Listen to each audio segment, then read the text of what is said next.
கூட படிக்கிற பசங்க வந்து அவ்வளோ பெரிய ஆபீசர் வரைக்கும் இந்த ஏரியாக்காரனா இப்படிதான் லேபிள ஒட்டிடுறானுங்க.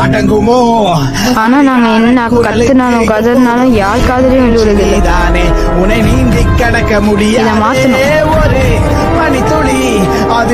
அப்ப சொல்லுங்க, நான் என்ன ஆகணும்? அனுப்புங்க.